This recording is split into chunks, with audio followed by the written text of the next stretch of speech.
Well, good morning. Welcome to Debbie's Back Porch. So glad to have you with us again today.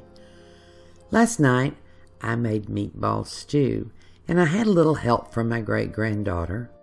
She called it hamburgers in soup. She's kind of a picky eater, and she loved it. So here are the ingredients. I've got 2 panels of ingredients, one for the meatballs and one for the stew. So please pause and write them down. Give yourself time. And hey, while you're paused, it would be wonderful if you would subscribe to our channel and give us a thumbs up. And you'll get notices when we post new videos twice a week. I'll post these ingredients again at the end of the video. Now hey, let's get cooking. I have here a pound of ground beef and a half pound of my favorite sausage. It's mildly seasoned sausage, but you can use hot if you like. And I just want to mix all this together so that it's pretty evenly spread throughout.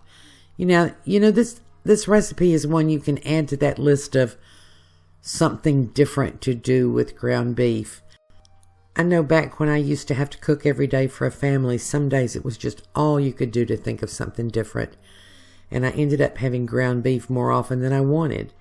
So here is a cup with all of my spices that are listed in the ingredients. That's my allspice and nutmeg and garlic powder and salt and pepper. I just put it all in together. And I'm going to mix it all through. You know, you could probably do this with a fork or something else, but to me it's just easier to do it with my hands. So I just put on some gloves and go to it. Now here is a beaten egg. And this is just going to help it all stick together into meatballs. And this is pretty close to my Swedish meatball recipe. It's not exactly the same, but you can find the Swedish meatball recipe. I'll put a link in the info section. So we want to incorporate that egg really well. And then I'm going to add about 2 tablespoons of really finely minced onion. And mix all that through. And you know, I find this stew to be tastier than beef stew because of all these additions.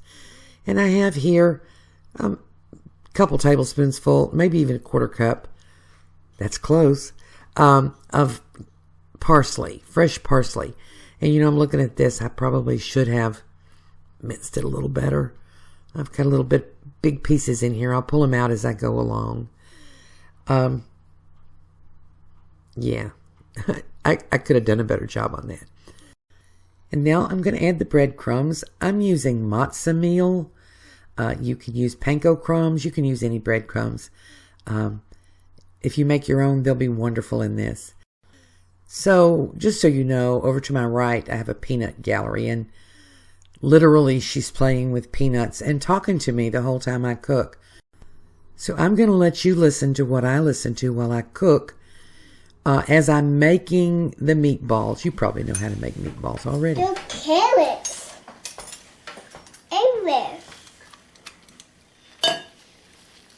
We're making Meatballs. I love meatballs. Well, aren't we lucky? Because that's what we're having for supper. Meatballs? Meatballs. I love meatballs. You want me to make one? No. Your hands are not clean. Oh, I have to wash them first? Well, you still won't. I still don't want you to make a meatball. No, Tina. Because you need to wear gloves to make meatballs. And I can be finished here. We're all kind of hungry. Grammy's still got to cook. Oh. Hey, Granny, you really have these peanuts to make? Yeah, I need to make some peanut butter, don't I? When we help you make peanut Maybe later. butter? Grammy's out of peanut butter. I need to make some, but These are big hard to make. I'm going to make some. And please, you can make them go. yes, that's my constant companion. Here are the meatballs, already made. I'll meet you at the stove. I have a 10-inch cast iron skillet here. If you watch my videos, You saw me refinish this skillet. It's my mother's skillet. So I've put just a little oil on the bottom. I have the pan up to temperature so that it starts to sizzle when I put the food in. And I'm going to put them all in. You can do this in the oven, but it's just really quick for me to do it this way. And all I'm going to do is brown them. I'll turn them over 3-4 times to get some browning all around.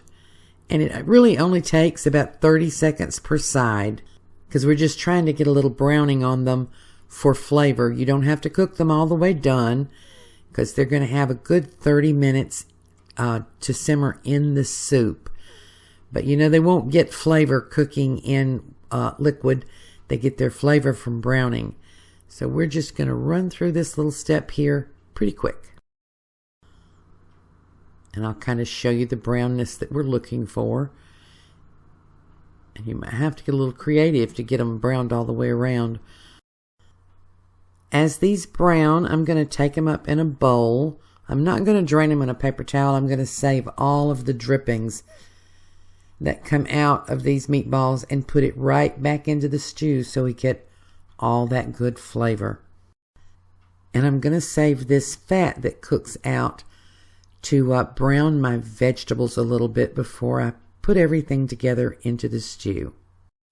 Now I'm going to switch over to my cast iron enameled Dutch oven, and I could have browned the meatballs in this, but it just does a little bit better in the regular cast iron. And I'm going to make that fat amount up to about 1/2 cup because that's what we'll need for our roux. Then all my veggies go down into that fat. We want to get a little browning on them. We want to wilt the onions a little bit. And I just find that the veggies have more flavor if you go ahead and brown them off just a little bit. And I still got some butter down in there, but it'll melt as we go. And I'm going to put a little salt on this to help wilt the veggies and to get the flavor in. I won't cook it long, maybe a couple minutes, long enough to get some of the flavor and browning on the vegetables before we take the next step. There's the salt. Good healthy pinch. There's a lot of potatoes in there. Then I'm going to take my 1/2 cup of flour, sort of stir it into the fat that's accumulated at the bottom. And you know, the potatoes soaked up a little bit of the fat. If I had to add just a little bit more, I'll put a couple drops of oil in there. You can gauge that by whether or not you have any dry flour left after you do this step. If there's not enough fat to absorb all of the flour, you'll add just another couple drops. I have some grapeseed oil over here. I'm going to put just a tad in there. And then I'll cook this just long enough for the flour to brown a little bit, get rid of the pasty flavor. Just a minute or so. And then we're going to add the beef broth. And I kind of add it to the middle, make a little hole there. And stir, stir, stir. You just add a quarter at a time, a quarter of the quart at a time. And you want to make sure your broth is no warmer than room temperature. You don't want to add hot broth to this. It incorporates better if you use cool or cold broth. Then you will never get lumps. So just stirring around, and some of my potatoes are softened pretty much, and that'll be good. So here's the rest of the broth. And it looks kind of thin now, but those proportions of flour to fat and liquid are going to give us a nice, thick, rich stew here. These are the same proportions and preparation that I go through for beef stew, but this is more flavorful than beef stew. I'm going to put these back in, and any drippings that came off the meat will go right back into the stew. And those little meatballs, see, they're nice and brown, and they're going to retain that, and you're going to be glad you browned them well because of the flavor it adds. So I'm almost done. I'm just mixing that all the way through. And then I'm going to add my peas. I like to keep frozen peas just for stews. You can use green beans, by the way. Lots of folks prefer green beans. When I grow peas, I just freeze them in bulk like this. These are grocery store peas, but I have grown sweet peas. They're so good fresh. So we're just going to stir this all together, put a lid on it, set the timer for 30 minutes, and we're done. I'll be back. And here we have it. While that was simmering, I whipped up a little cornbread, and I'm going to show you this meatball and this nice rich broth that we've got here. Gravy. It's not broth, it's gravy. And I'm going to give this a taste. Now, you know I said this was tastier than beef stew, and it is. And the reason is because the meatballs have all that added flavor. The spices and the herbs, and you brown them, and they're so yummy. This is a great stew for a cold winter night, and it's the perfect answer to, what can I do with ground beef again? Thank you for joining us on Debbie's Back Porch. Hope to see you again tomorrow. Let me put a little cornbread in here, because that's what cornbread's for. I'll put the ingredients at the end of the video, and don't forget to subscribe.